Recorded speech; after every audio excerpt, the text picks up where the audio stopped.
Hi, I'm Annie Fitzsimmons. I'm your Washington REALTORS Legal Hotline lawyer. Sometimes I'm asked, in this new world in which we live, what even is the significance of seller's offer? If seller offers compensation to a buyer broker, what does that really mean?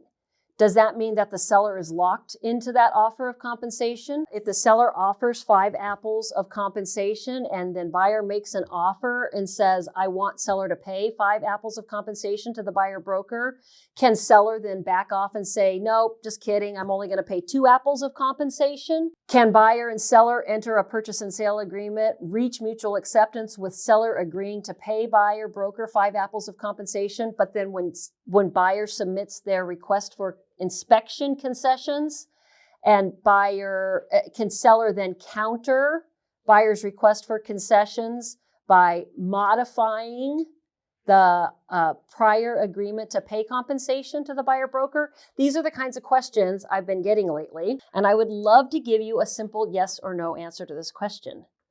Unfortunately, the answer depends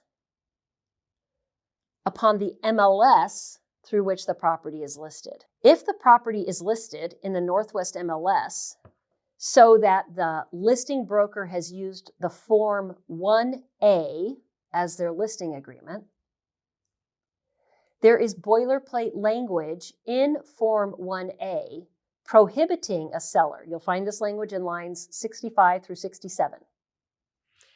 Language prohibiting a seller from modifying or withdrawing their offer of compensation to a buyer broker within 3 days of buyer giving notice that buyer intends to write an offer to purchase seller's property. No buyer gives notice that they're going to write an offer to purchase seller's property. They just write an offer.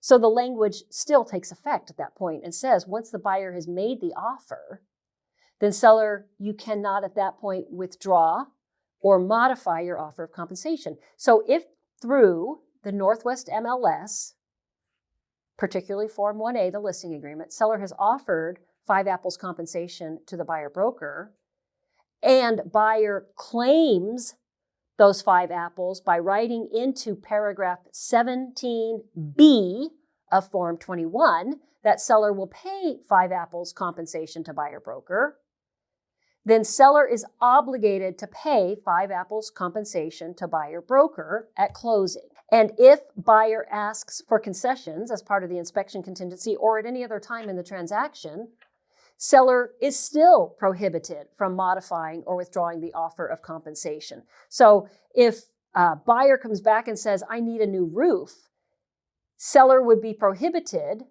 If seller has signed the Form 1A listing agreement, seller would be prohibited from saying, I'll give you a new roof, but I won't pay compensation to your buyer broker after all. So if that's all true for sellers who have signed a Form 1A, the listing agreement typically used by Northwest MLS members, then what about sellers in an NAR MLS?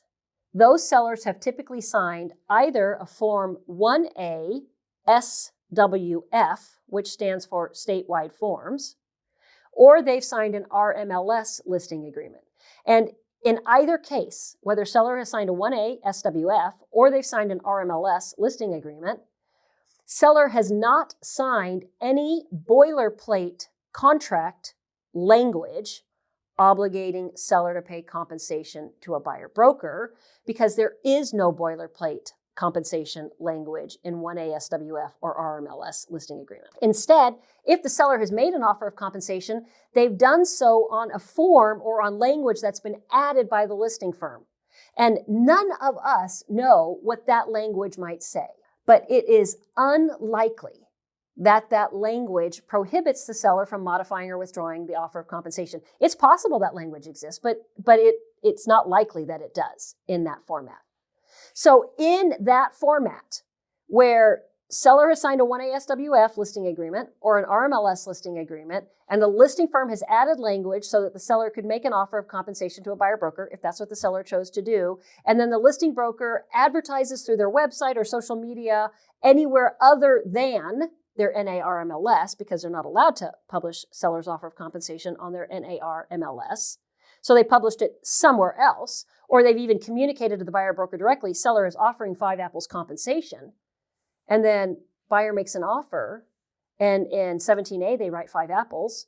And in 17B, they write 5 apples.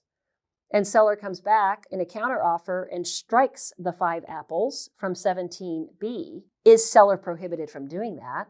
And the answer to the question is no, they're not. Because there was nothing in the contract language they signed making the offer of compensation to buyer broker that prohibited them from modifying or withdrawing that offer, unless listing firm added that language, which again, I haven't seen any listing firms do yet. It makes it a little bit more complicated, particularly for those of you who are in overlapping areas where there's both an NAR MLS and a Northwest MLS offices, both listing properties. You're going to have to keep straight in your mind the MLS on which this particular property was listed so that you understand the value of seller's offer of compensation. If you're in an NAR MLS, in almost every case, a seller's offer of compensation is really just a negotiation starter. It does not obligate the seller to anything, and every single term of the contract is negotiable. So buyer might make a full-priced offer and ask for all 5 of those apples that seller offered to be paid to buyer broker, and seller could still come back and say, I'll take your full-priced offer, but I've changed my mind. I'm only going to pay 3 apples compensation. Seller could do that based on the terms of their listing agreement. If you have questions on this topic or any other, please ask me a question by visiting warealtor.org. Thank you for being a Washington REALTORS member.